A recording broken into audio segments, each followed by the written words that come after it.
करोडो लोक ज्यांचे अनुयायी आहेत त्यांना आपला आदर्श मानतात असे doctor Babasaheb Ambedkar, doctor APJ Abdul Kalam, किंबहुना या देशामध्ये या समाजासाठी, देशासाठी, या मातीसाठी ज्या ज्या साधू संतांनी, ज्या ज्या महापुरुषांनी आपलं सर्वस्व अर्पण केलं त्या तमाम महामानवांना एकदा जोरदार टाळ्याच्या गजरात आपण अभिवादन करूया. व्याख्यान सुरू करायच्या अगोदर मी तुमची सर्वांची एक माफी मागतो. ती अशी की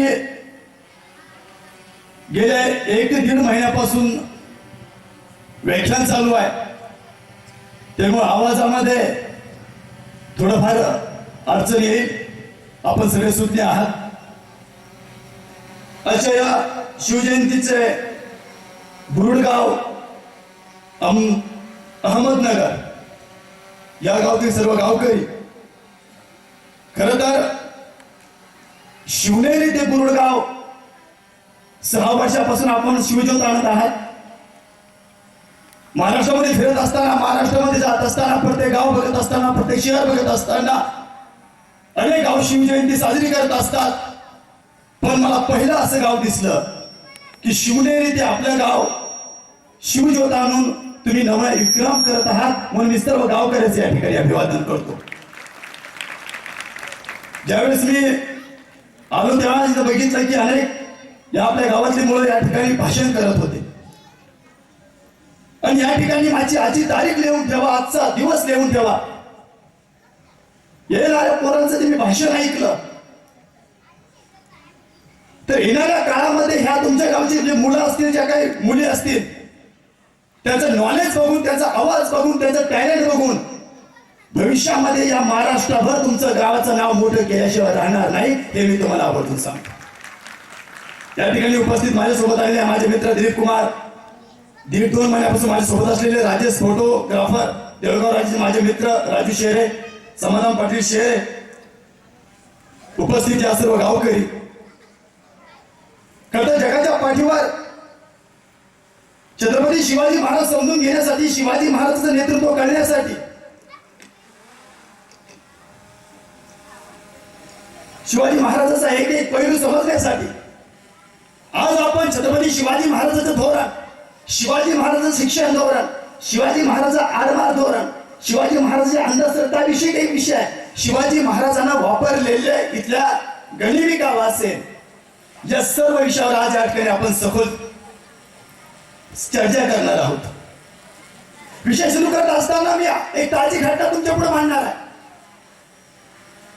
जो दिल्लीमध्ये जो संघर्ष झाला, दिल्लीमध्ये जे काही माणसं मारले गेली, दिल्लीमध्ये जे काही हजारो कोटीचं नुकसान झालं, हे होत असताना हे देशासाठी विघातक कृत्य आहे.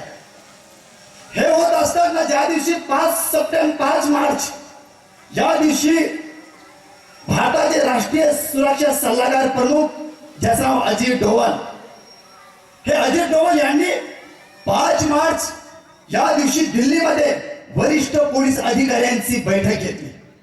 आणि वरिष्ठ पोलीस अधिकाऱ्यांची बैठक घेत असताना त्यांनी त्यांना सविस्तर मार्गदर्शन केलं. हे मार्गदर्शन करत असताना अजित डोवाल कोण आहे हे तुम्ही आम्ही समजून घेतलं पाहिजे. जगाच्या पाठीवर राष्ट्रीय सुरक्षा सल्लागार प्रमुख म्हणून अजित डोवाल यांना मानलं जातं. 1, 2, 3 वर्ष नव्हे, 7 वर्ष पाकिस्तानमध्ये अजित डोवाल हे आपली संस्कृती बदलून, आपलं जेवण बदलून, आपला पेहराव बदलून, आपलं खानपान बदलून हे 1-2 वर्ष नाही, 7 वर्ष पाकिस्तानमध्ये राहिले. पाकिस्तानमध्ये 7 वर्ष राहणं सोपी गोष्ट नाही. जगाच्या पाठीवर जेवढे काही देश असतील, जगाच्या पाठीवर जेवढे काही राष्ट्र असतील, हे सर्व राष्ट्र ते फिरले. या सर्वांचा अनुभव त्यांच्या पाठीशी आहे. या सर्वांचा पाठीशी अनुभव असताना हिंदुस्थानाचे राष्ट्रीय सल्लागार प्रमुख असताना 5 मार्च या दिवशी त्यांनी जे दिल्लीमध्ये बैठक घेतली आणि बैठक घेत असताना त्यांनी राष्ट्रीय सुरक्षा प्रमुख म्हणून त्यांनी वरिष्ठ पोलीस अधिकाऱ्यांची बैठक घेतली. आणि बैठक घेत असताना त्यांनी जे वाक्य बोललं हे तुमच्या आमच्यासाठी, महाराष्ट्रातल्या तमाम मावळ्यांसाठी फार गौरवास्पद आहे.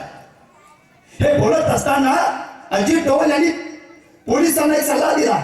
आणि सल्ला देत असताना अजित डोवाल बोलले, जर तुम्हाला शत्रूची माहिती काढायची असेल, शत्रूच्या गोटामध्ये जाऊन जर त्यांना तुम्हाला हेरायचं असेल, लोकांच्या मनामध्ये जर राज्य निर्माण करायचं असेल, शत्रूवर छापा टाकायचा असेल, आतंकवाद्यावर तुम्हाला वार करायचा असेल तर जगाच्या पाठीवर तुम्हाला एका माणसाचा आदर्श घ्यावा लागेल आणि तो माणूस म्हणजे छत्रपती शिवाजी महाराज. हे अजित डोवल बोलले. हे तुमच्या आमच्यासाठी फार महत्वाची बाब आहे. छत्रपती शिवाजी महाराजांकडून काय शिकावं? शिस्त शिवाजी महाराजांकडून शिकावी. शिवराच्या काळामध्ये जबाबदारी कोणाकोणावर दिली, जबाबदारी कशी पार पाडली हे आपण शिवकाळातून शिकून घ्यावं. अनेक घटना आहेत, त्या घटना मांडत असताना जबाबदारी आणि शिस्त ह्या फार महत्वाच्या होत्या. शिवकुळामध्ये शिस्त जी शिवरायाने दिली ती शिस्त तुमच्या आमच्यासाठी फार महत्वाची ठरते. याचं एक उदाहरण तुम्हाला सांगतो. ज्यावेळेस मिर्झाराजे जयसिंग आता एक जी मुलगी या ठिकाणी व्याख्या देत होती, त्यांनी मिर्झाराजेचा या ठिकाणी उल्लेख केला. ज्यावेळेस मिर्झाराजेने शिवाजी महाराजांवर या ठिकाणी आक्रमण केलं, महाराजांना 1, 2, 3 नव्हे 23 किल्ले त्या मोगलांना दिले.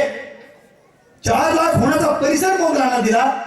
इतकंच नाही, कदाचित माझ्या मायबापांना इतर लोकांना कदाचित किती जणांना माहित आहे, पण एक वाक्य तुम्हाला मी सांगणार आहे.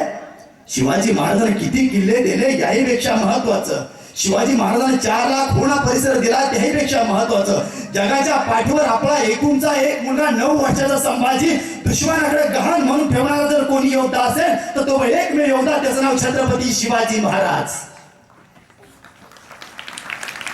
9 वर्षाचा पोरगा तो दुश्मनाकडे गहाण म्हणून ठेवलाय. सोपी गोष्ट नाही आपला मुलगा गहाण म्हणून ठेवणं. ते शिवाजी महाराजांनी केलं का? स्वराज्य टिकलं पाहिजे, का रयत टिकली पाहिजे, हे शिवाजी महाराजांचं धोरण. हे सगळं सोबत असताना मिर्झाराजे सोबत तह काढला आणि मग शिवाजी महाराज आग्र्यामध्ये जायचं. आग्र्यामध्ये जायच्या अगोदर महाराजांनी मनात काय आलं कुणास ठाऊक. या गोष्टीचा उल्लेख अनेक बखरकारांनी अनेक इतिहासकारांनी केलेला आहे. एके दिवशी रात्रीची वेळ आहे, जवळच असलेल्या किल्ल्यावर शिवराजांनी काही सैनिक घेऊन महाराज त्या किल्ल्याच्या पायथ्याशी गेले. किल्ल्याची पायथ्याशी गेले तसे त्यांनी किल्लेदाराला आवाज दिला. किल्लेदाराला आवाज दिला, सांगितलं ते पहारेकरी आहे, पहारेकरी. किल्ल्याचा दरवाजा उघडला आणि मग पहारेकऱ्यांनी ते आवाज ओळखला, कुणाचा आवाज आहे? एकाने सांगितलं हा आवाज दुसरा कोणाचा नसून हा शिवाजी महाराजांचा आवाज आहे. त्याच दिवस पहारेकराने खबर दिली किल्लेदाराला, किल्लेदार कोणीतरी व्यक्ती आलाय, कोणीतरी मंत्री दरवाजा उघडा, पण तो आवाज आम्हाला ओळखीचा वाटतो, कदाचित तो आवाज छत्रपती शिवाजी महाराजांचा असेल. ही खबर ऐकताच किल्लेदार सरदिशी दरवाजाजवळ आला. जसा दरवाजाजवळ आला तसा त्याने ओळखलं, कोण बोलताय? बाहेरून आवाज आलाय, मी शिवाजी महाराज बोलतोय. तुम्ही तर शिवाजी महाराज आहात, मग तुम्हाला या स्वराज्याचे नियम माहित नाहीत का? महाराज बोलले, हो स्वराज्याचे नियम मला माहित आहे.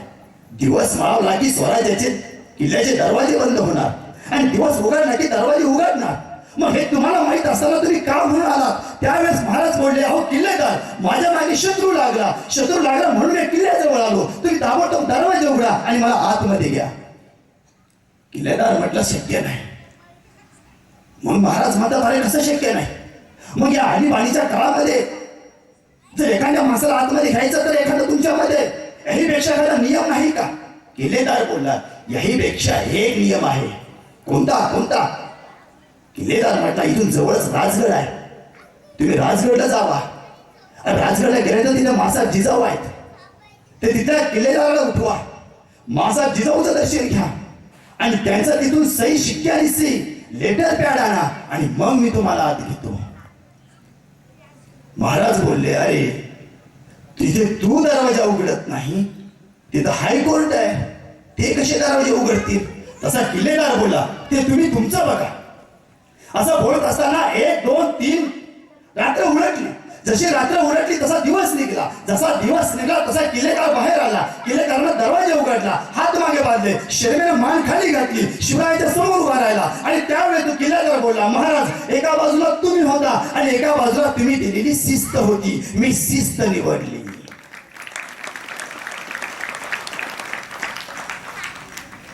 त्यावेळेस महाराजांनी किल्लेदाराला जवळ घेतलं, किल्लेदाराची गळाभेट घेतली, किल्लेदाराला आलिंगन दिलं आणि त्यावेळेस महाराज कडाडले, किल्लेदार जोपर्यंत तुमच्या सारखे सरदार या स्वराज्यामध्ये आहे जगातली कोणतीच शक्ती स्वराज्य हिरकावून ठेवू शकत नाही. हे महाराजांचं वाक्य आहे. शिस्त दिली महाराजांना, समाज कार्यामध्ये तुम्हाला नेतृत्व करायचं असेल, नोकरी संदर्भामध्ये तुम्हाला यश गाठायचं असेल, इतकाच नाही कोणत्याही गोष्टीचं तुम्हाला जर सर्वोच्च शिखर गाठायचं असेल तर लक्षात ठेवा, जो माणूस जबाबदारी खांद्यावर घेतो त्या माणसाला इथली रयत, इथला महाराष्ट्र कधीच विसरला नाही. अहो हेच पहा ना, आता जो चित्रपट झाला, तो चित्रपटाचं नाव काय काय पुराव? तुमच्या गावात ते पोरं लय हुशार आहेत. आता चित्रपट प्रदर्शित झाला महाराजांचा सरदारावर, त्या पोरांत काय नाव पिक्चरचं?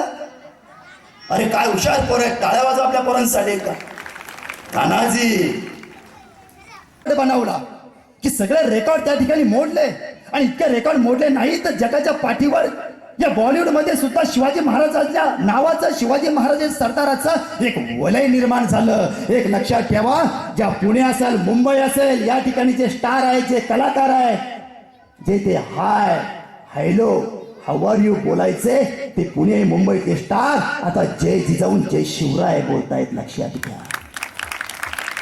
ही ताकद महाराजांचा आहे. काय काय तरी तानाजीनं, काय मी तानाजीला विसरलो नाही का? कारण तानाजीने जबाबदारी घेतली. तानाजी आपल्या मुलाच्या लग्नाच्या पत्रिका घेऊन तो राजगडवर गेला. जसा राजगड गेला तसा मासाहेब जिजाऊन महाराजांना बघितलं, येणारा तानाजी आहे. त्यावेळेस महाराजाची मसलत चालू होती, महाराजांना मसलत बंद केली, आणि जशी महाराजांना मसलत बंद केली तसा तानाजी महाराज जाऊन बसला, आणि तानाजी म्हणतोय, महाराज माझ्या मुलाच्या लग्नाची पत्रिका मी आणली. तसे महाराज म्हटले, हो हरकत नाही, पण महाराज तुम्ही माझ्यापासून काहीतरी लपवताय. अरे नाही रे ताना, मी तुझ्यापासून काही लपवत नाही. तसं तानाजी बोला, महाराज तुम्ही आज जरी महाराज आहात पण लहानपणाचे आपण मित्र आहोत, तुम्ही माझ्यापासून काहीतरी लपवता. त्यावेळेस महाराज बोले, अरे ताना जवळ असलेल्या कोंढ्याण्याची मोहीम हाती घेतली आहे, त्यामुळं मी रायबाच्या लग्नाला येऊ शकणार नाही. काय बोलला असं तानाजी, तो वापस कधी आलाच नाही. म्हणून आम्ही तानाजीला विसरलो नाही. जगाच्या पाठीवर पानिपत सारखं महायुद्ध कुठे झालंच नाही. एका दिवसामध्ये 1.5 लाख लोक शहीद झाले पानिपतला, 1.5 लाख. पण पानिपत युद्ध आम्ही डोळ्यासमोर आणल्याबरोबर आमच्या पुढे चेहरा येतो गोविंदपंत. कोण गोविंदपंत? तोच गोविंदपंत ज्याच्याकडे बुंदेलखंडाची जबाबदारी दिली होती, ते गोविंदपंत. मग गोविंदपंताची जबाबदारी, गोविंदपंताला सरदार कसं बनवलं? इतिहासामध्ये शिवरायाच्या काळामध्ये एक इतिहास होता. शिवरायाच्या काळामध्ये पैसा पाहून तुमची बढवती केल्या जात नव्हती. तुमची जात पाहून, तुमचा धर्म पाहून, तुमचा पंथ पाहून, तुमचं नेतृत्व पाहून तुम्हाला बढवती केल्या जात नव्हती. तर तुम्ही घेतलेली जबाबदारी पूर्ण करताय का, ते बघून तुमच्यावर जबाबदारी दिल्या जायची. तर गोविंदपंताचा इतिहास आहे, नानासाहेब पेशवेच्या काळातली घटना आहे. नानासाहेब पेशवेच्या काळामध्ये गोविंदपंत हा साधा एक स्वयंपाकी माणूस आहे, आणि गोविंदपंताकडे जबाबदारी की आलेल्या सरदाराला, आलेल्या जे सैनिक आहे, या सैनिकाला भाकरी खाऊ घालायच्या. नानासाहेब पेशवे गोविंदपंत अशीच एका मोहिमेवर गेले, आणि जसे गोविंदपंत हे नानासाहेब पेशवे एका मोहिमेवर गेले, मोहिमेवर गेल्यानंतर सकाळी एका ठिकाणी तळ पडला. तळ पडल्यानंतर नानासाहेब पेशवे आपले काही सैनिक घेऊन एका मोहिमेवर गेले. जसे मोहिमेवर गेले तसे 2 वाजले, 3 वाजले, 4 वाजले. आता गोविंदपंताला वाटलं आपले सहकार्य घेऊन गोविंदपंताने आता भाकरी टाकायचं ठरवलं.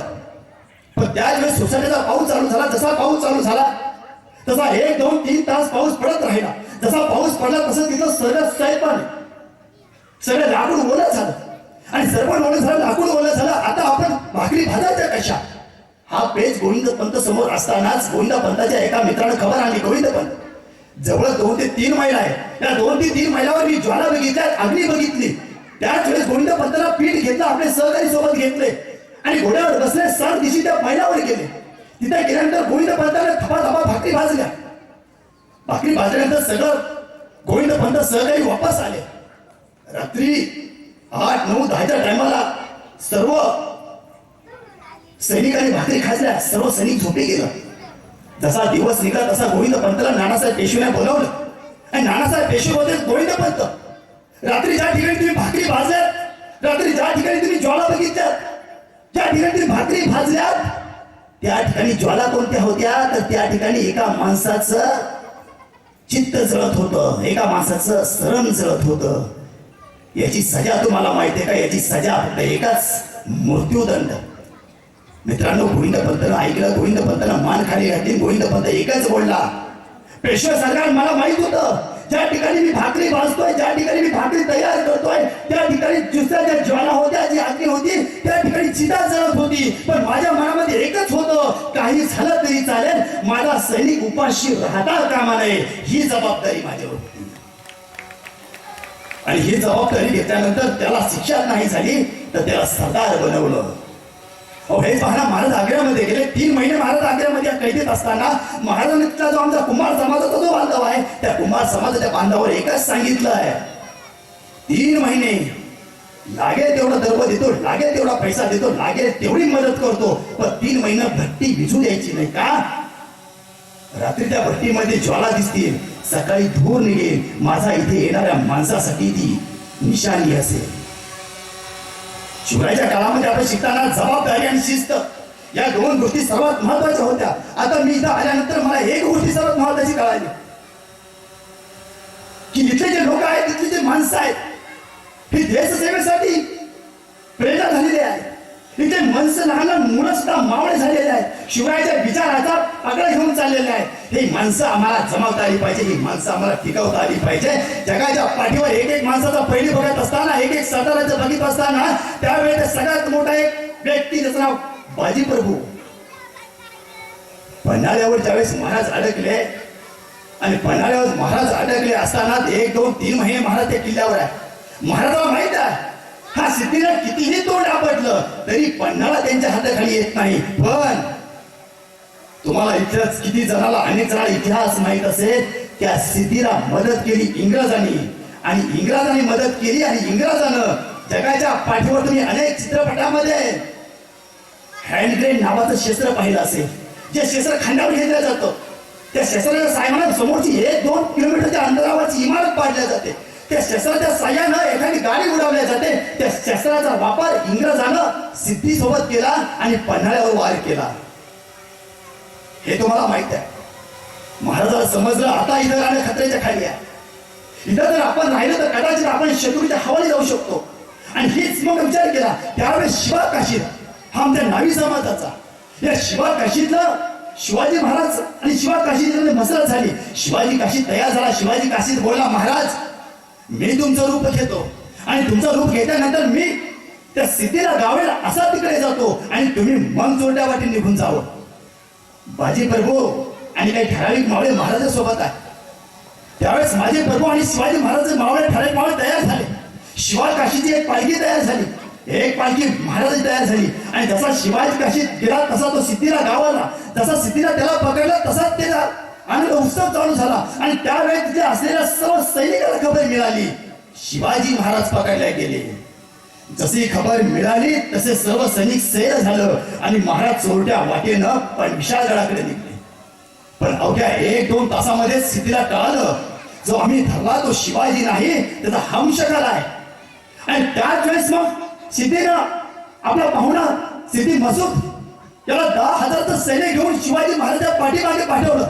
जसे शिवाजी महाराजांच्या पाठीमागे पाठवलं तसे शिवाजी महाराज बाजी प्रभू हे पन्हाळ्यावर सोडून विशाळगडाकडे जात आहे. बघता बघता रात्रभर पळत आहे, शिकायला आहे, काही पाणी पडलेलं आहे. अरे रात्र आहे, अंधार आहे, कोणाला ठेसा लागत असतील, कोणी पडत असेल, कोणी काय होत असेल, पण याचा विचार न करता ते त्या घोडखिंडीजवळ गेले. आणि तशी खबर मिळाली की मसूद आलाय आणि मागून तो घोड्यावर आलाय. ही खबर कळताच बाजी प्रभू महाराजाला बोलला, महाराज आपण जर असंच चालत राहिलो तर सगळेजण शत्रूच्या हवली जाऊ. अजून तर विशाळगडाचा विडा फोडायचा आहे.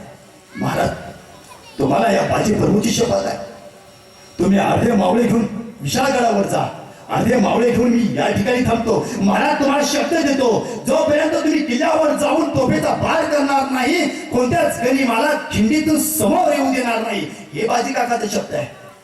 मग महाराजांना ठरल्याप्रमाणे महाराज विशाळगडाकडे निघले. 300 मावळे घेऊन बाजी प्रभू त्या घोडखिंडीमध्ये थांबला. बघता बघता गनिम आलं, आणि बाजी प्रभूने 100 जणांची फळी, 50 जणांची फळी, 40 जणांची फळी अशा 4 फळ्या निर्माण केल्या. स्वतः पाठीमागे बाजी काका हातामध्ये समजे घेऊन उभे राहिले. जशी पहिली फळी आली गनिमाची तशी पहिली फळी काढून काढली. जसा दुसरा गनिम आला तसा दुसऱ्या फळीने कापून काढला. आणि बघता बघता 1, 2, 3 तास गणगौर युद्ध चालू झालंय. मसूद बाहेर राहिला, अरे कसं आहे इतक्या आपण हजारोच्या संख्येनं आहे तरी आपण पुढे का जाऊ शकत नाही. त्यावेळी त्याला खबर लागली जर आपले काही सैनिक जर कदाचित एक दोन फळी सोडून जर चौथ्या पाचव्या फळीमध्ये गेले, समोर असलेले बाजी काका हातामध्ये दांडपट्टा घेऊन सरा आपल्याला कापत आहे. आणि त्याच वेळेस त्याने बंदुकीचा जोर आणला. इंग्रजांना सांगितलं काही झालं तरी चालेल, मला बाजीचं डोकं उडवायला पाहिजे. त्यावेळेस इंग्रजांना नेम धरला, पण इंग्रज बोलला मसूदला, सरदार यहाँ तो मुझे सब बाजी लग रहे हैं. कोणता बाजी ओळखू येईना, सगळे समान दिसत आहे. पण त्याच वेळेस बाजीला एकाने ओळखलं, बंदुकीची गोळी सुटली, बाजीला लागली तरी सुद्धा बाजी लढत राहिले. अशा वेळेस त्या विशाल गडावरून तोफेचा आवाज आला आणि मग बाजी काकानं संशय सोडली. जगाच्या पाठीवर पहिलं असं युद्ध आहे की कोणता सैनिक पळून गेला नाही. तर का याच्या मागचं सर्वात मोठं एकच वाक्य आहे. ते वाक्यच तुमच्या आमच्यासाठी महत्वाचं होतं. त्या बाजी काकाचा एकच शब्द होता, लाख मिळे तरी चालतील पण लाखाचा पोशिंदा जगला पाहिजे.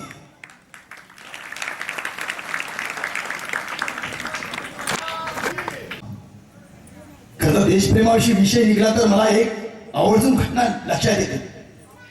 वासी बेंद्रे याचं ज्यावेळेस मी पुस्तक वाचत असताना, छत्रपती शिवाजी महाराजांचं त्याचं उत्तराखंड हे पुस्तक वाचत असताना हे वाक्य माझ्या नेहमी लक्षात येतं. आणि खास करून तुमचं गाव बघून महाराजांनी ज्यावेळेस सुरतवर पहिला छापा टाकला 1664, सुरतवर छापा टाकला, महाराजांनी सगळी त्या ठिकाणची कुंडली तयारी केली. त्या काळातले सगळ्यात श्रीमंत माणसं म्हणजे सुरतमध्ये त्याचे 2 ते 3 नावं मी या ठिकाणी तुम्हाला सांगणार आहे. आजच्या व्याख्यानामध्ये तुम्हाला मी अनेक लेखकाची नावं, अनेक पुस्तकाची नावं, त्या काळातले होऊन गेलेले शाहीर, त्या काळातले लेखक यांचा मी या ठिकाणी उल्लेख करणार आहे. आवश्यक लक्षात असू द्या. 1664 मध्ये शिवाजी महाराजांनी सुरतवर ज्यावेळेस छापा टाकला त्यावेळेसचा सर्वात श्रीमंत व्यापारी त्याचा नाव हाजी कासम. त्या काळामध्ये त्याच्याकडे 70 लाख रुपयाची संपत्ती. दुसरा हाजी बेगम याच्याकडे 80 लाख. तिसरा व्यापारी वीरजी होरा याच्याकडे 1 कोटी ते 1.5 कोटीची संपत्ती.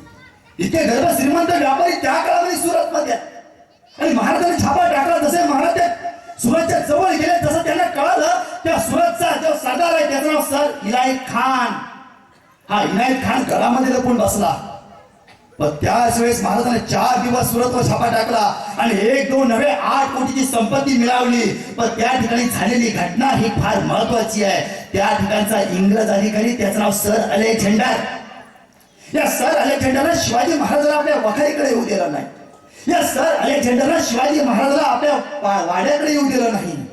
4 दिवसानंतर महाराज वापस गेले आणि वापस गेल्यानंतर औरंगजेबाला खबर मिळाली. औरंगजेबाला खबर लागल्यानंतर औरंगजेबनं सर अलेक्झांडरला दिल्लीत बोलवलं आणि सर अलेक्झांडरला औरंगजेब बोलले, माझा सरदार त्याचं नाव इनायत खान हा लपून बसला. माझा सरदार इनायत खान हा लपून बसला. पण तू मात्र शिवाजी महाराजा प्रतिकार केला. काय मागतो माग? जगाच्या पाठीवर गर्भ श्रीमंत असा औरंगजेब आहे. त्या औरंगजेब त्या सर अलेक्झांडरला बोलतोय तुला काय मागायचं माग. त्या अलेक्झांडरनं स्वतःसाठी पैसा मागितला नाही, बायकोसाठी सोनं मागितलं नाही, स्वतःसाठी घर मागितलं नाही, स्वतःसाठी संपत्ती मागितली नाही. तो सर अलेक्झांडर बोलला जर मला काही द्यायचं असेल तर माझ्या देशातून मी जो काही व्यापार या देशामध्ये करतो त्याच्यावरचा टॅक्स म्हणजे कर रद्द करा. देशावरचं प्रेम बघून मलाही त्याचं कौतुक वाटतं. कधी त्या सुरतमध्ये एक घटना महत्वाची घडली. महाराज ज्यावेळेस आक्रमण करायला गेले त्यावेळेस शिवाजी महाराजचं पहिलं चित्र डच अधिकाऱ्याने काढायला लावलं. ज्या माणसानं जे चित्र काढलं त्याचं नाव इब्राहिम खान. शिवरायाचं जे पहिलं चित्र काढलं ते इब्राहिम खान या मुस्लिम समाजाच्या माणसानं काढलं. हेही तुम्ही आम्ही लक्षात घेतलं पाहिजे. ते सर अलेक्झांडर स्वतःसाठी मागितलं नाही, तो स्वतःसाठी काही मागितलं नाही. तो म्हणतो मला काही द्यायचं, माझ्या देशातून मी जो काही व्यापार करतो त्या व्यापारावरचा टॅक्स रद्द करा. मला तर कधी कधी प्रश्न पडतो त्या सर अलेक्झांडरच्या ठिकाणी तुम्ही आम्ही असतो तर आपण काय मागितलं असतं? आपण एकच मागितलं असतं, 10 वाळूचे टिपर, देशी दारूचं लायसन आणि बियर बारचं महाराष्ट्रभर परमिशन. हेच मागितलं असतं, दुसरं काय नसतं मागितलं. हेच बघा ना, शेवटचा सुलतान मोगलांचा, ज्याचं नाव जफर खान. त्या जफर खानला बर्मा देशामध्ये इंग्रजांना पकडलं. इंग्रजांना पकडल्यानंतर त्या जफर खानला एका झाडाला बांधलं आणि झाडाला बांधल्यानंतर तो इंग्रज त्या जफर खानला बोलला, जातीने जरी मुसलमान असला तरी त्याचं वाक्य फार महत्वाचं होतं. ते इंग्रजांना त्या जफर खानला बर्मा देशात पकडलं आणि बर्मा देशामध्ये पकडल्यानंतर ते इंग्रज अधिकाऱ्याने त्याला बोलले, दमदम में अब दम नहीं खैर मांगो तुम जान की, दमदम में अब दम नहीं खैर मांगो तुम जान की, है जफर ठंडी हो गई शमशेर हिंदुस्तान की. याचा अर्थ असा होतो, दमदम म्हणजे या मातीमध्ये आता दम राहिला नाही. तुमच्या या हिंदुस्थानातल्या सर्व लोकांच्या ज्या तलवारी आहेत या थंड्या झाल्या. त्याचं उत्तर काय दिलं असेल जफरनं? इंग्रज अधिकारी बोलता, दमदम में दम नहीं खैर मांगो तुम जान की, है जफर ठंडी हो गई शमशेर हिंदुस्तान की. और तो जफर बोला, गाजुओं में बू रहेगी जब तक ईमान की, गाजुओं में बू रहेगी जब तक ईमान की, तब तक लंदन तक चलेगी शमशेर हिंदुस्तान की, शमशेर हिंदुस्तान. जोपर्यंत आम्ही जिवंत आहोत, जोपर्यंत आमच्या रक्तामध्ये शेवटचा श्वास आहे, तुमच्या लंडन पर्यंत आमच्या तलवारी चालतील. हा इतिहास आहे. पानिपतच्या युद्धामध्ये दत्ताजी शिंदे एक तरुण 23 वर्षाचा, त्या बुराडीच्या घाटावर दत्ताजी शिंदे एका बाजूला आहे, एका बाजूला गार्दी आहे. गार्दीचं दत्ताजी शिंदेचं युद्ध चालू आहे. पानिपत युद्ध होण्याच्या अगोदरची घटना आहे, एका हप्त्याची. दत्ताजी शिंदे बुराडीच्या घाटावर एका बाजूला आहे, एका बाजूला ते गनिम आहे. बघता बघता दोघांचं युद्ध चालू झालं, कोणीच पिछे हात होईना. बघता बघता तो गार्दीला बघितला, दत्ताजी शिंदे माणूस आहे का भूत आहे? काय लढतो दत्ताजी? 23 वर्षाचा पोरगा आहे, काय काय लढतोय? त्याच वेळेस मात्र त्यावेळी त्यांनी तिथं बंदुकीचा वापर केला. दत्ताजी शिंदेला गोळी लागली आणि जशी दत्ताजी शिंदेला गोळी लागली, दत्ताजी शिंदे कोसळला. जसा दत्ताजी शिंदे कोसळला तसा गार्दीनं दत्ताजी शिंदेवर ताबा घेतला. दत्ताजीच्या गर्दनवर शमशेर ठेवली आणि तो गार्दी बोलला, क्यों पटेल लढोगे? और 23 वर्षाचा दत्ताजी शिंदे आहे. तो गार्दी बोलला, क्यों पटेल लढोगे? समोर मृत्यू असताना सुद्धा तो दत्ताजी शिंदे बोलला, क्यों नहीं खबर, बचेंगे तो और भी लढेंगे. दत्ताजी शिंदेचा इतिहास तुम्हाला आम्हाला लक्षात ठेवला पाहिजे. सुभाषचंद्र बोसचं वाक्य होतं, तुम मुझे खून दो मैं तुम्हें. काय पोरं हुशार आहे तुमच्या गावची. तुम मुझे खून दो मैं तुम्हें, तुम मुझे खून दो मैं तुम्हें. वाह, आताचे त्यावेळेचा तो लीडर तसा होता, त्यावेळेचा तो नायक तसा होता, त्यावेळेचे ते माणूस तसा होता, त्यावेळेचा ते नेता तसा होता. तुमच्याकडे तशी आता नेते चांगले आहेत, आमच्याकडे तसे नाहीत. सुभाषचंद्र बोसचं वाक्य होतं, तुम मुझे खून दो मैं तुम्हें आजादी दूंगा. आमच्याकडचे नेते म्हणतात, तुम मुझे वोट दो मैं तुम्हें नोट दूंगा. भगतसिंग, सुखदेव, राजगुरु, भगतसिंगाचं वाक्य होतं, इन्कलाब जिंदाबाद, इन्कलाब. सरफरोशी की तमन्ना अब हमारे दिल में है, देखना है जोर कितना बाजू है का दिल में है. ते भगतसिंग शहीद झाले तुमच्या आमच्यासाठी. भगतसिंग मेले ते तुमच्या आमच्यासाठी, इथल्या सर्वसामान्य शेतकऱ्यासाठी. भगतसिंग शहीद झाले इथल्या तरुणांसाठी. आता कौन कुणासाठी मरत? कोई वोट के लिए मरे, कोई नोट के लिए मरे, कोई बॉटल के लिए मरे, कोई 90 के लिए मरे, कोई इंग्लिश के लिए मरे, कोई देशी के लिए मरे, कोई आरजी के लिए मरे, कोई परशा के लिए मरे.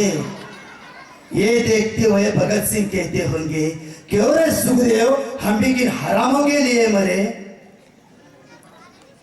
कुणासाठी मेलो आपण हे नसलं पाहिजे. हे बघत असताना, इतिहास बघत असताना या सर्वांनी जर कोणाचा वारसा घेतला असेल, जगाच्या पाठीवर या सर्व क्रांतिकारी लोकांनी जर कोणाचा वारसा घेतला असेल, या लोकांनी जर कोणाची प्रेरणा घेतली असेल, या लोकांनी कोणा आपलं दैवत्व मानलं असेल, तर त्या जगाच्या पाठीवर एकाच माणसाला दैवत्व मानलं आणि तो देव म्हणजे छत्रपती शिवाजी महाराजच. शिवाजी अगोदर असा राजा झाला नाही का? वाटतंय कधी कधी अभ्यास करताना तुम्हाला आम्हाला वाटतं मग शिवाच्या अगोदर या देशामध्ये या मातीमध्ये शेतकऱ्यांचा राजा, कष्टकऱ्याचा राजा, 18 पगड जातीला सोबत घेऊन चालणारा राजा, महिलेला मान सन्मान देणारा राजा या महाराष्ट्रात झाला नाही का? झाला. 12व्या शतकामध्ये याच मराठवाड्याच्या भूमीमध्ये कष्टकऱ्याचं शेतकऱ्याचं राज्य निर्माण झालं.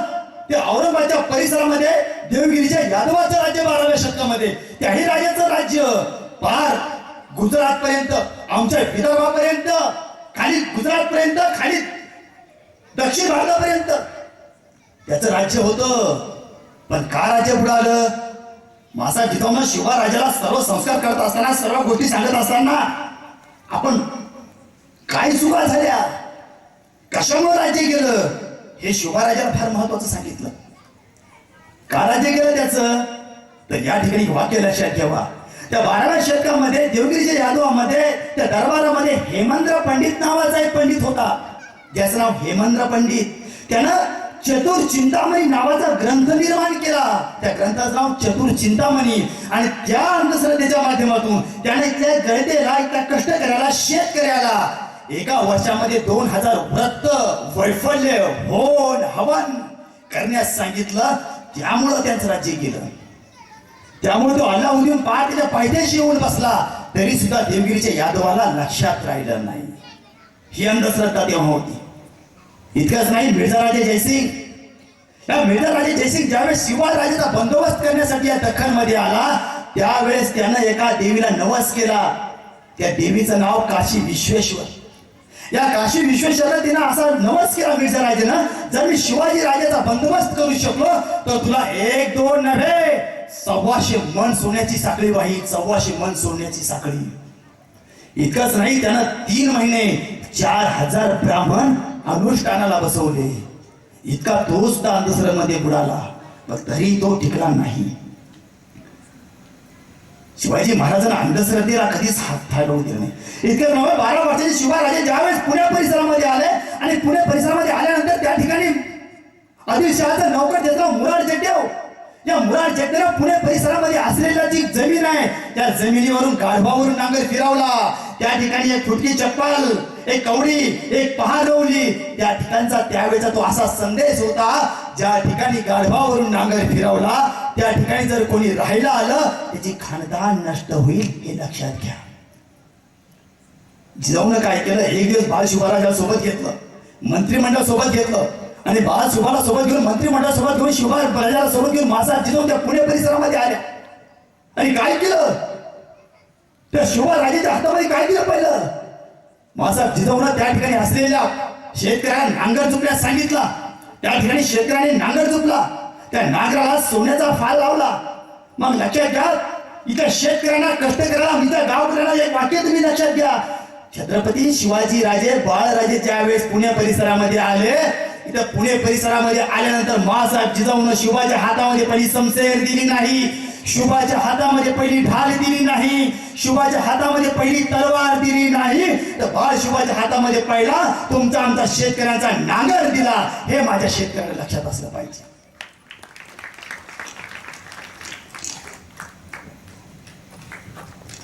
अंधश्रद्धा शिवाजी महाराज समुद्रामध्ये जाण्याचा अधिकार नव्हता, धर्मामध्ये सांगितलं आहे. पण याचाच फायदा घेऊन त्या जंजीराचा तो सिद्धी आहे, याचाच फायदा घेऊन तो या शिवराजाच्या तळावर यायचा. या संभाजी महाराज असे शिवराजे असतील यांना त्रास दिला त्यानं. पण शिवाजी राजाने कधी अंधश्रद्धेवर विश्वास ठेवला? आणि विचार करा, एकटा सिद्धीचा एक किल्ला, त्याचं नाव जंजिरा. आयुष्यामध्ये तुम्ही आम्ही एक घर बांधायचं म्हटलं तरी आमच्याकडून शक्य होत नाही. शिवराजानं पाण्यामध्ये किती किल्ले बांधले? पोरं हुशार आहे तुमच्या गावचे पोरं, किती किल्ले बांधले शिवाजी महाराजांना पाण्यामध्ये? किती रे? हुशार आहे तुमच्या गावचे पोरं, किती? शबाश, उभा राहा, उभा राहा. टाळ्या वाजवा रे यांच्यासाठी. बोलला ना, पोरं बोलणारे पाहिजे, बस काय. शिवराजानं समुद्रामध्ये, तुम्ही कधी कधी पुस्तक वाचा, केळुसकरांचं पुस्तक वाचा, वासी बेंद्रेचा इतिहास पहा, त्याच्यामध्ये त्यांनी असा स्पष्ट उल्लेख केलाय, छत्रपती शिवाजी महाराजांनं किल्ल्यामध्ये 1-2 नव्हे तर 13 किल्ले पाण्यामध्ये बांधले, 13. आणि त्याचं नाव मी तुम्हाला सांगतो. खाकेरी, उंदेरी, गहनकोट, दुर्गकोट, राजकोट, पद्मदुर्ग, सिंधुदुर्ग असे शिवाजी महाराजांनी पाण्यामध्ये 13 किल्ले बांधले, 13. इतकंच नव्हे, शिवाजी राजाचा झेंडा भगवा होता, पण जे पाण्यामध्ये किल्ले आहेत या पाण्यावरच्या किल्ल्यावर या पाण्याचा वापर करत असताना शिवाजी महाराजांनी पाण्यामध्ये भगव्या झेंड्याचा वापर केला नाही तर पांढऱ्या रंगाच्या झेंड्याचा वापर केला. ही माहिती तुम्हाला लक्षात असली पाहिजे. इतकंच नाही, शिवाजी महाराजांचे जहाज होते किती? 200 जहाज, 130 गलबत, 210 मसरे, 60 घुराव. हे शिवाजी महाराजांची त्या काळातली संपत्ती. इतकाच नाही, तुम्हाला आश्चर्य वाटेल, शिवाजी महाराजांचे जहाज तयार केलं ते किती टनाचं?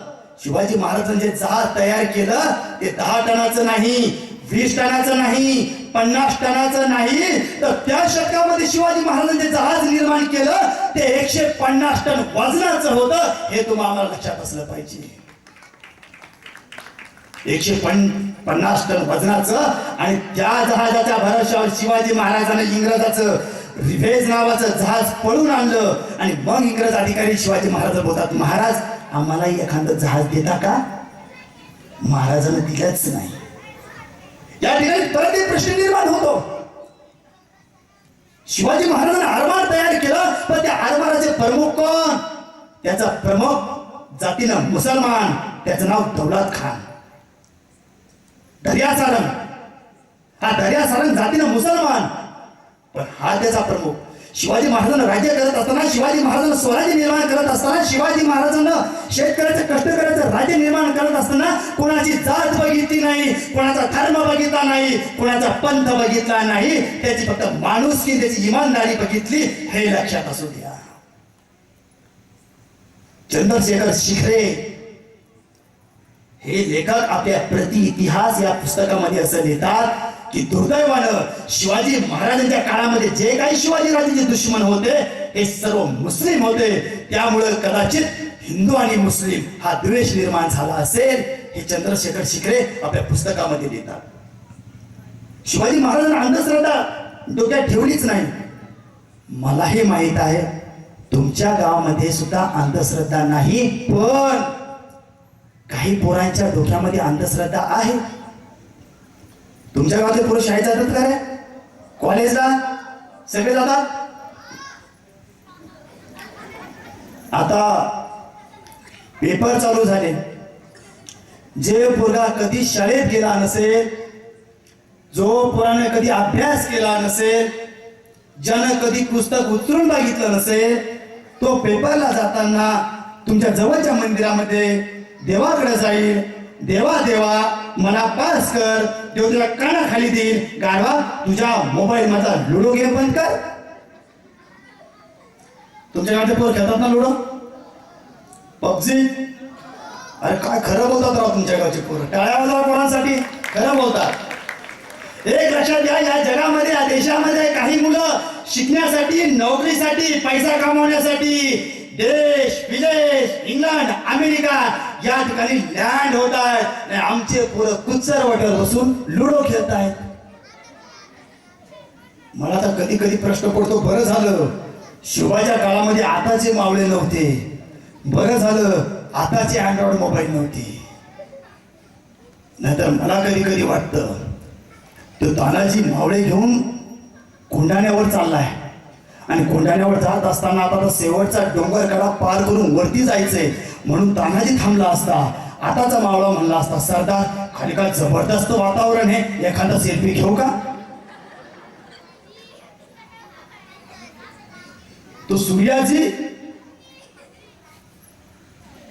तानाजीचा भाऊ हा महादरवाजावर बसलाय आणि दरवाजावर बसला असताना तो वाट बघतो की आता तानाजी येईल आणि तानाजी दरवाजा उघडेल.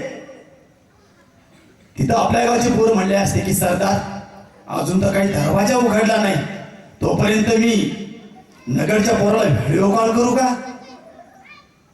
हे झालं असतं. मोबाईलमुळं मोबाईल खराब नाही, मोबाईलचा वापर कसा करतो ते महत्वाचं आहे. जगाच्या पाठीवर शिवाजीराजांना जर आता असेल, शिवाजी महाराजांनी याचा वापर आपल्या शिक्षणासाठी, आपल्या व्यापार धोरणासाठी केला असता, तर ते होत नाही.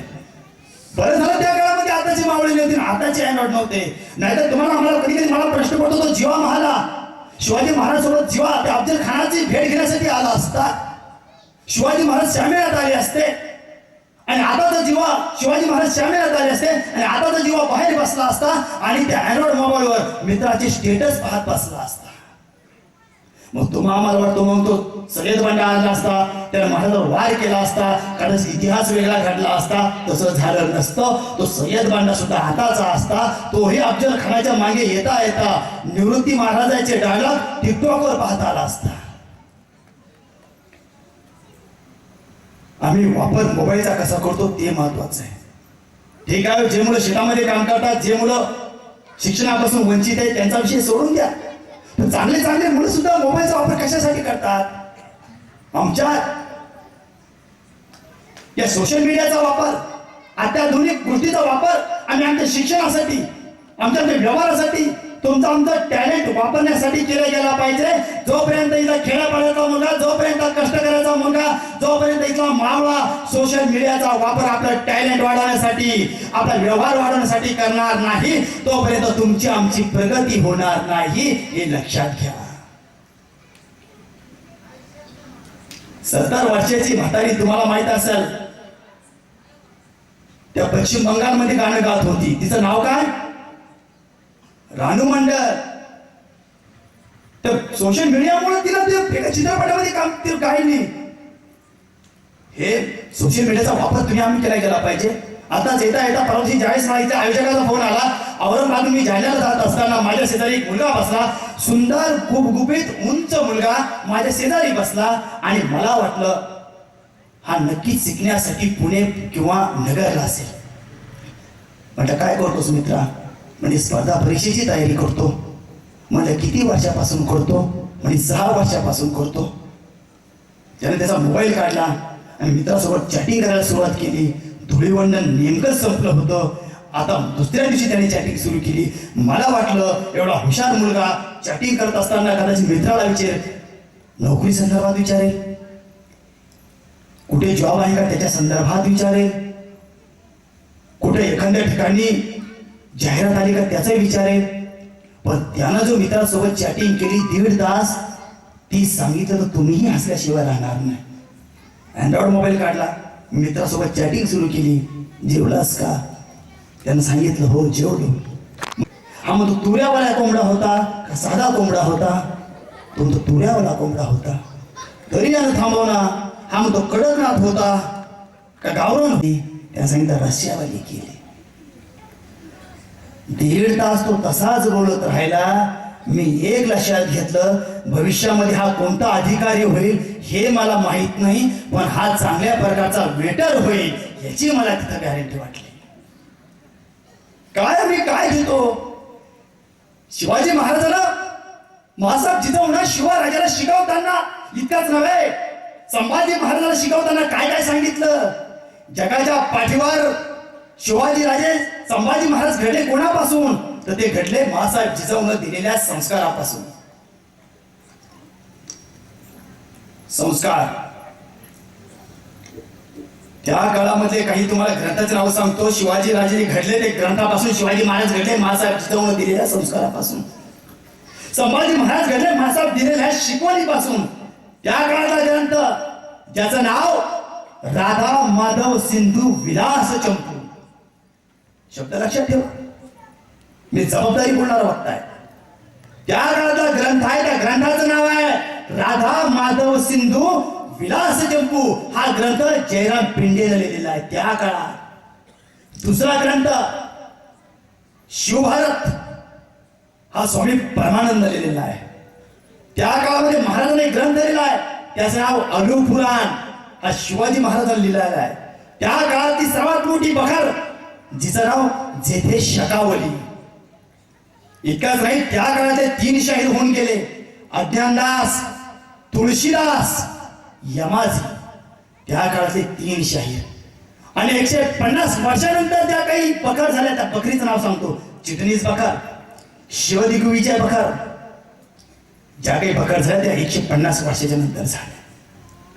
इतकंच नाही, त्यावेळेचा लेखक स्वामी परमानंद असं लिहितोय, मासाहेब जिजाऊनं यांनी शिवाराजे, संभाजीराजे यांना रामायण असेल, महाभारत असेल याचं कथन करण्यासाठी केशव भट या पंडिताची निवड केली होती. केशव भट या पंडिताची. याही पलीकडे कदाचित किती जणाला माहित आहे मला माहित नाही या ठिकाणी, पण शिवराजेचे वडील संभाजी महाराजांचे आजोबा हे बेंगलोरला असताना त्यांच्या दरबारामध्ये 1, 2, 3 नव्हे 90 पंडित होते. 90. जगाच्या पाठीवर पहिला असा राजा आहे या देशामध्ये, या जगामध्ये पहिला असा शहाजी राजा आहे की ज्यांना आपल्या दरबारामध्ये 1, 2 नव्हे तर 90 पंडित ठेवले होते. ही तुमच्या आमच्यासाठी प्रेरणादायी घटना आहे. 90 पंडित. त्या जयराम पिंडेने काय लिहिलं? जयराम पिंडेचा मुलगा ज्याचं नाव स्वामी परमानंद, त्याचा मुलगा स्वामी कवींद्र. हा कवींद्रने एक वाक्य लिहिले, ते वाक्य माझ्या महिलासाठी महत्वाचं आहे. स्वामी कवींद्र हा परमानंदचा मुलगा, तो असा लिहितोय, आज शेरे पाटील म्हणा, स्वामी कवींद्र बोलतोय, ज्यावेळेस येसूबाई प्रेग्नेंट होत्या, येसूबाईला ज्यावेळेस दिवस केले होते त्यावेळेस येसूबाईला काय वाटायचं हे त्या स्वामी कवींद्रने लिहून ठेवलंय. तो कवींद्र म्हणतो, ज्यावेळेस येसूबाई प्रेग्नेंट होत्या, येसूबाईला दिवस केले होते, येसूबाईला वाटायचं हातामध्ये समशेर घ्यावी आणि जाऊन एखादा किल्ला सर करावा, असं येसूबाईला वाटायचं. सिंहासनावर बसून न्यायदान करावं, असं येसूबाईला वाटायचं. हातामध्ये भाला घ्यावा, एका हातामध्ये समशेर घ्यावं आणि जंगलामध्ये जाऊन वाघाची शिकार करावी, असं येसूबाईला वाटायचं. म्हणून येसूबाई आणि संभाजी महाराज यांच्या पोटी शाहू महाराजांसारखा जबरदस्त योद्धा निर्माण झाला, हे तुम्ही आम्ही लक्षात घेतलं पाहिजे. पण आता काय, मासाहेब जिजाऊचा इतिहास बघत असताना मासाहेब जिजाऊनं इथल्या महिलेला अधिकार दिले होते. जर कदाचित इथे मराठे ज्यावेळेस लढायला जायचे आणि लढायला गेल्यानंतर इथल्या महिलेला मासाहेब जिजाऊनं सांगितलं, झोपताना उशाशी तलवारीत घेऊन झोपत जा. जर कदाचित एखादा नराधम, एखादा शत्रू जर तुमच्या घरामध्ये शिरला त्या ठिकाणी तुम्ही त्याचे हातपाय कलम करून टाका. हे मासाहेब जिजाऊनं आमच्या महिलेला अधिकार दिले. म्हणून आमच्या महिलेच्या उशाशी त्या काळामध्ये तलवारी असायच्या, समशेरी असायच्या. आता दिवस बदलले. आता आमच्या आई बहिणीच्या उशाशी तलवार राहत नाही, समशेर राहत नाही, बाबासाहेबांचं पुस्तक राहत नाही, शिवराजेचं पुस्तक राहत नाही, तर आमच्या माय बहिणीच्या उशाशी कोणतं चॅनल बदलायचं, कोणतं ठेवायचंय त्याचं रिमोट मात्र असतं. कसे घडणार शिवाजी? येत असताना ज्यावेळेस मी औरंगाबादला थांबलो, आमच्या मित्र डॉक्टर आणि मित्र डॉक्टर थांबत असताना 2 महिला त्या दवाखान्यामध्ये आला आणि 2 महिला आल्यानंतर एक महिला टीव्ही मध्ये बघत होती. का तर एका क्रिकेटपटूचं लग्न याच काळामध्ये झालं होतं. ती महिला त्या टीव्हीकडे बघायची, गंभीर स्वरूपात बघायची. दुसरी महिला म्हणायची, जाऊ दे ना ग, येतील ना डॉक्टर, काय एवढे सिरियस होते. तरी सुद्धा ती त्या टीव्हीकडे नजर हटवे ना. ती दुसरी तिची मैत्रीण म्हणते, जाऊ दे ना ग, कशाला विचार करतेस, येतील ना डॉक्टर. ती म्हणते, अगं मी डॉक्टरचा नाही विचार करत, मी विचार करते विराट कोहलीनं इटलीमध्ये जाऊन का बरं लग्न केलं असावं. तुमच्या गावामध्ये किती जणांना विराट कोहलीच्या लग्नाची पत्रिका आली? आली का? नाही आली. बरं विराट कोहलीने किती डीजे लावले माहितीये का? नाही लावले. विराट कोहलीने किती बॉक्स वाटले? आजच्या व्याख्यानातून तुमच्या मी हा जो अपेक्षा व्यक्त करणार आहे, मी प्रत्येक गावातून अपेक्षा व्यक्त करत नाही. ज्या गावामध्ये खरे शिवभक्त आहेत, ज्या गावामध्ये खरे शिवाजी महाराजांना दैवत मानणारी माणसं आहेत, ज्या गावातल्या महिला मासाहेब जिजाऊला आई म्हणतात, अशाच गावाकडून मी शब्द घेतो. जर तुमच्या गावामध्ये एवढं टॅलेंट आहे, तुमच्या गावाचे मावळे इथे खुदार आहे, इथे जबरदस्त आहे, तर तुमचा गावचा इतिहास जर तुम्हाला वाढवायचा असेल तर एक लक्षात ठेवा, यानंतर तुमच्या गावामध्ये किती पक्ष आहेत मला माहित नाही, पण तुमच्या गावच्या बाजूला पाटी लावा आणि त्या ठिकाणी लिहा आमच्या बुरुड गावामध्ये येणाऱ्या काळामध्ये डीजे लावण्यास, डीजे वाजवण्यास, दारू पिण्यास बंदी आहे, हा बोर्ड तिथे लावा. हे महत्वाचं आहे. आणि त्या ठिकाणी खाली लिहा हे वाक्य हे ग्रामपंचायतचं नाही, हे आमदाराचं नाही, हे मंत्र्याचं नाही, तर हा आदर्श छत्रपती शिवाजी महाराजांचा आहे हे लिहा. गावचं नाव महाराष्ट्रभर वाजेल. काय केलं संभाजी महाराजांना? काय शिकवलं मासा जिजाऊन संभाजी महाराजाला? का म्हणून संभाजी महाराज घडले? आता विषय आपला शिवाजी महाराज आहे, पण तरी सुद्धा संभाजी महाराजाचा या ठिकाणी मुद्दा घेणार आहे.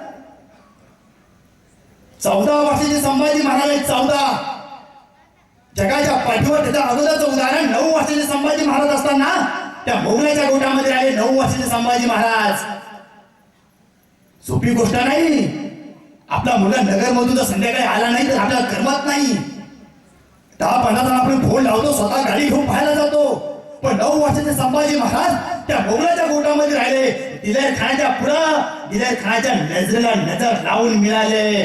दिलेर खान बघत राहिला, अरे काय बोललाय?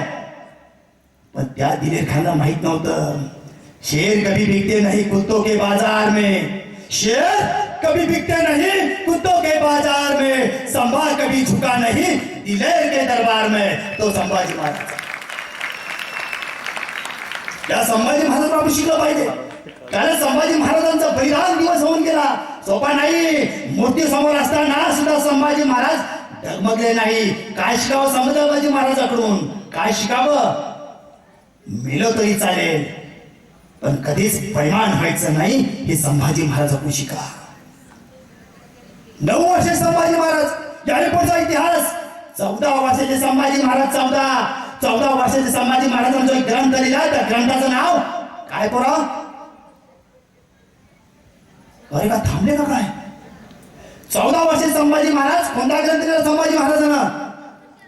कोणता? अरे उभी राहा ताई. शाबाश. काय नाव तुमचं? तर या दोघीसाठी टाळ्या वाजवा, हुशार मुले तुमच्याकडे. 14 वर्षाचे संभाजी महाराजांनी बुधभूषण नावाचा ग्रंथ लिहिण्यास सुरुवात केली. 17व्या वर्षी पूर्ण केला. जगाच्या पाठीवर बुधभूषण ग्रंथ लिहिणं सोपी गोष्ट नाही, व तो संभाजी महाराजांनी लिहिला. इतकाच नव्हे, संभाजी महाराजांनी नायिका भेद नावाचा ग्रंथ लिहिला आणि त्या नायिका भेद मध्ये संभाजी महाराजांना 100 पद आहेत. इतकंच नव्हे, संभाजी महाराजांनी नायिका भेद मध्ये नृत्याचं वर्णन केले. नृत्याचं. आता नृत्य म्हणल्यावर आम्हाला एकच आठवतं, लग्नातलं नृत्य. नृत्य म्हणल्यावर आम्हाला एकच आठवतं, सैराट मधलं नृत्य. सैराट मधलं कोणतं गाणं बोलावते? अरे काय बरं हुशार वा. सगळ्याच गोष्टीमध्ये आपले पोर राष्ट्र पैलू आहे. कोणतं आहे सैराट मधला? आता एक नवीन गाणं आलं, या या या. आता परत गाणं आलं, बार बार करेंगे.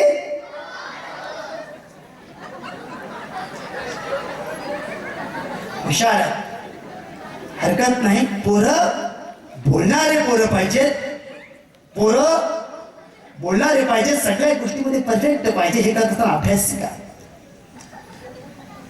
हे करत असताना संभाजी महाराजांना बुधभूषण नावाचा ग्रंथ लिहिण्यास सुरुवात केली. 14 वर्षे संभाजी महाराजांनी बुधभूषण ग्रंथ लिहिण्यास सुरुवात केली. 17व्या वर्षी पूर्ण केला. इतकं नव्हे, संभाजी महाराजांनी नायिका भेद नावाचा ग्रंथ लिहिला.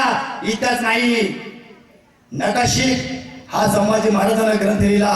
त्या नकाशिक मध्ये संभाजी महाराजांना तथागत भगवान गौतम बुद्ध आणि जगद्गुरु तुकोबाराय याचं वर्णन केलंय. इतकंच नाही, संभाजी महाराजांनी नकाशिक हा ग्रंथ लिहिला. 7 शतक हा ग्रंथ लिहिला. आणि त्या ग्रंथामध्ये संभाजी महाराजांना संत कबीर आणि संत रोहिदास यांच्याविषयी वर्णन केलंय. त्याच्या बरोबर लक्षात घ्या, 14 वर्षाचे संभाजी महाराजांचा ग्रंथ लिहिला बुधभूषण. त्या भूतभूषण ग्रंथामध्ये जे वाक्य तुमच्या आमच्यासाठी फार महत्वाचं आहे ते वाक्य आहे संभाजी महाराज त्या भूतभूषण ग्रंथामध्ये लिहितात, जे माणूस, जे तरुण, जो युवक चमत्कारावर विश्वास ठेवतात ते हिजडे असतात. काय संभाजी महाराजांना, जे चमत्कारावर विश्वास ठेवतात ते हिजडे असतात आणि जे आपल्या मनगटावर विश्वास ठेवतात तेच खरे मर्द असतात. हे संभाजी महाराजांकडे.